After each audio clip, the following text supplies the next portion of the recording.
Bonjour et bienvenue pour cette nouvelle émission de la Vendée en direct. Et je me trouve aujourd'hui avec Angèle Bonnet, la présidente de l'association Les Ailes de Joe. Bonjour. Bonjour Diane. Alors, Les Ailes de Joe, c'est une association qui a pour but d'accompagner votre fils, Joseph, âgé de 10 ans, et qui est atteint de la maladie de Friedreich. C'est une maladie qui atteint la motricité. Pour quelles raisons est-ce que vous avez lancé cette association ? Alors l'association, on l'a lancée il y a 1 an et parce que quand on a appris la maladie de Joseph, il a fallu qu'on soit dans le mouvement et qu'on aide à trouver des financements pour la recherche, des actions pour montrer à Joseph que la vie, elle continuait malgré la maladie, qu'on allait se battre. Donc on a décidé pour pouvoir mener toutes ces actions de créer une association pour lui, en lien évidemment avec la FAF, qui est l'association qui s'occupe de la maladie d'ataxie de Friedreich. Alors parlons de cette maladie déjà, qu'est-ce que c'est ? Alors c'est une maladie neurologique dégénérative rare qui touche environ 1500 personnes en France et qui attaque tout ce qui est nerf sensitif. Donc la première couche de nerfs qui attaque donc sa motricité, sa mobilité et qui touche aussi tout ce qui est organe. Et en l'occurrence pour Joseph, c'est le cœur qui est touché. Donc ça a été un gros choc quand on a appris ça parce que le cœur c'est le moteur, donc on peut pas lutter. Donc pour ça, la seule chose qu'on pouvait faire, c'est récolter des fonds pour que la recherche avance sur cette maladie et trouve un jour un remède, ou en tout cas la stoppe, quoi. Pour l'instant, il n'y a pas de traitement contre cette maladie ? Du tout, non. On subit au jour le jour les impacts de la maladie sur Joseph. C'est une maladie lente qui va certainement aller par paliers.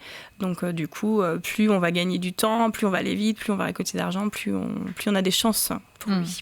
Il y a un protocole que vous espérez pouvoir intégrer ? C'est ça. En dessous de 16 ans, c'est compliqué de rentrer dans un protocole de recherche parce que les enfants, faire des tests sur les enfants, c'est toujours compliqué. Donc, mais à contrario, il faut quand même que Joseph garde sa mobilité pour avoir les chances de l'intégrer. Donc, plus on mettra de la lumière sur lui, plus on espère qu'il pourra les intégrer.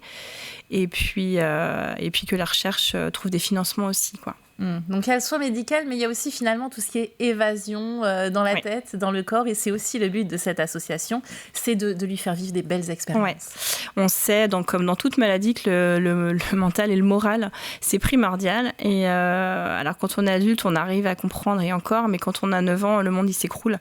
Et c'est ce qui s'est passé pour Joseph. Le monde s'est écroulé, sa vie s'est arrêtée vraiment.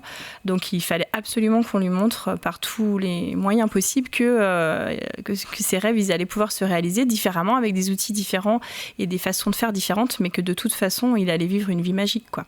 Et c'est ce qui se passe, on voit bien, maintenant Lasso, elle a 1 an, et je suis contente, je trouve que le moral est revenu et qu'il va mieux dans sa tête, donc forcément, il est plus fort pour se battre contre la maladie, en tout cas. Et puis aussi, de ne pas y penser tout le temps, en fait, de se dire que c'est un petit garçon normal, avec des rêves comme tous les petits-enfants, et du coup, il faut qu'il garde cette âme d'enfant, c'est important.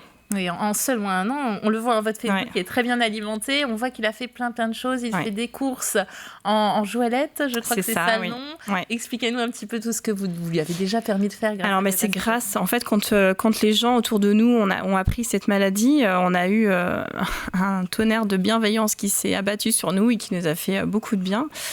Et beaucoup de forces vives qui ont décidé d'aider Joseph à vivre des rêves. Donc, effectivement, la Joëlette, avec une entreprise vendéenne, Briogel, qui l'a pris sous son aile protectrice et qui lui fait vivre des trucs magiques. On a aussi le volet qui a été très touché par Joseph et qui a décidé d'en faire un peu sa mascotte et donc de lui faire vivre des choses chouettes aussi. Il a fait des courses de caisse à savon avec ses petits copains et c'est pareil dans le partage, dans la notion de partage avec les papas qui ont construit les caisses à savon. On crée une dynamique positive autour de lui et c'est primordial en fait. Alors il y a un gros événement à venir, c'est les Lego. Expliquez-nous un petit peu en quoi est-ce que ça va consister. Alors l'expo Lego, elle a été créée parce que Joseph c'est sa grande passion, il en fait du soir au matin et que c'était pour nous une évidence. On a suivi la saison de Lego Master à la télé, on a même rencontré donc Étienne et Christine, le couple, enfin pas le couple, les parents cool de Noirmoutier, avec qui on a vécu la finale en direct et du coup on est venu à l'idée de créer une exposition association et un challenge Lego. On a contacté le volet qu'il avait déjà organisé et du coup, ils nous ont dit banco, on y va. Donc, le 22-23 octobre 2022, il va y avoir cette expo. Donc, d'un côté, il y aura une expo Lego avec des exposants qui vont montrer tout leur savoir-faire. Et puis, nous, on a lancé la partie de challenge où là, de 7 à 77 ans, par binôme, on va pouvoir s'affronter sur des épreuves concoctées par Étienne, qui a fait ça très bien, à la Lego Master, vraiment, avec un juge, un jury. Et voilà, ça va être chouette. Donc, les inscriptions, ça se passe comment ? Alors, via Facebook ou directement sur le site des Ailes de Joux, on a mis le numéro de téléphone.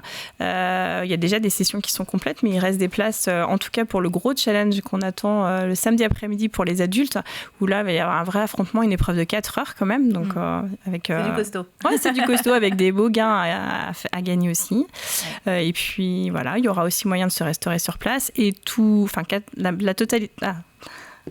Beaucoup de choses. On ne va pas pouvoir dire tout le programme. Il se passe une partie des bénéfices, une grande partie des oui. bénéfices va à l'association, bien donc sûr. Forcément à la recherche médicale. Oui. Voilà. Et il y a un autre gros projet qui arrive bientôt, c'est le rallye. Le oui. raid des gazelles, pardon. Non, le rallye. Le rallye des gazelles, j'y arrive pas.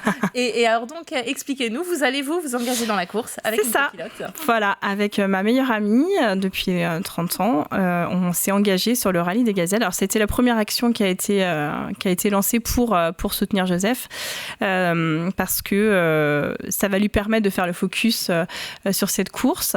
Donc c'est du 3 au 18 mars, donc ça y est, le 4x4 est trouvé, l'inscription est faite. Donc voilà, on est en train de se préparer pour faire ce rallye, donc éco-responsable, un rallye 100% féminin, voilà, dans le désert marocain. Qu'est-ce qui vous manque pour être prête ?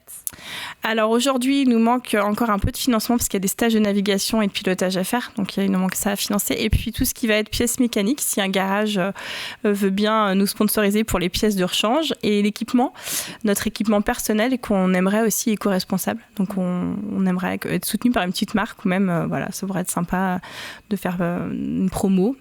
Pour une petite marque locale, voilà. L'appel est lancé, en tout cas.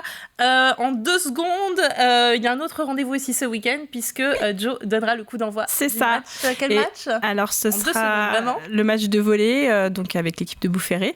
Et du coup, il va faire le coup d'envoi. Et il y aura une petite surprise, parce qu'ils vont être un petit peu customisés, les joueurs. Donc, ça va être sympa à suivre. Voilà. À 16h au MVB. À 16h ce week-end. Donc voilà, merci beaucoup de nous avoir parlé de cette très belle association. Une belle continuation pour la suite. Merci beaucoup. C'est la fin de cette Vendée en direct. Merci de l'avoir suivi et à très bientôt.